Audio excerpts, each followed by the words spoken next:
মার্কিন প্রেসিডেন্ট নির্বাচন থেকে জো বাইডেন সরে দাঁড়ালে কে হতে পারেন তার বিকল্প?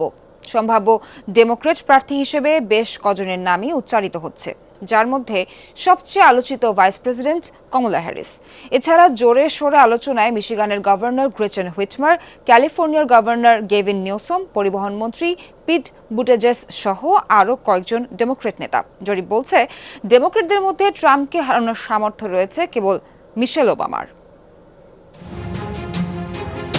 নির্বাচনের আগে বেশ বিপাকেই পড়েছেন বর্তমান মার্কিন প্রেসিডেন্ট জো বাইডেন। প্রতিদ্বন্দ্বী ডোনাল্ড ট্রাম্পের কাছে টেলিভিশন বিতর্কে ধরাশায়ী হওয়ার পর তার সরে দাঁড়ানোর দাবি জোরালো হয়েছে।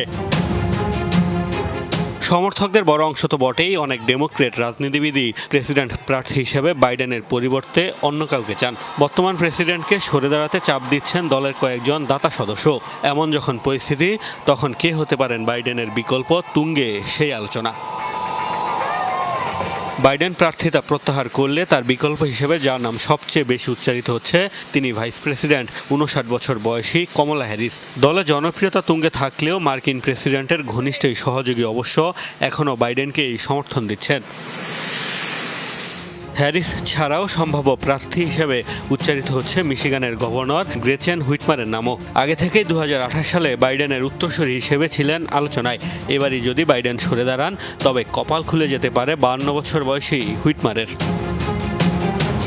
সম্ভাব্য প্রার্থী হওয়ার তালিকায় আরও আছে ক্যালিফোর্নিয়ার গভর্নর গেভিন নিউসম, পেনিসিলভানিয়ার গভর্নর জশ শ্যাপিরো, ইলিনয়ের গভর্নর জেবি প্রিৎজকার ও পরিবহন মন্ত্রী পিট বুটেজেজ। দলে বেশ জনপ্রিয়তা রয়েছে কেন্টাকির গভর্নর অ্যান্ডি বিশিয়ার, ম্যারিল্যান্ডের governor Wes Moore, senator Amy Klobuchar, Cory Booker, Raphael ওয়ার্নকের মতো ডেমোক্রেট নেতাদেরও। তবে বার্তা সংস্থা রয়টার্সের এক জরিপ বলছে, এবারে নির্বাচনে ট্রাম্পকে হারানোর সামর্থ্য রয়েছে কেবল মিশেল ওবামার, যদিও সাবেক ফার্স্ট লেডির দাবি প্রেসিডেন্ট হওয়ার কোনো আগ্রহী নেই তার। মোস্তফা মাহমুদ, যমুনা নিউজ।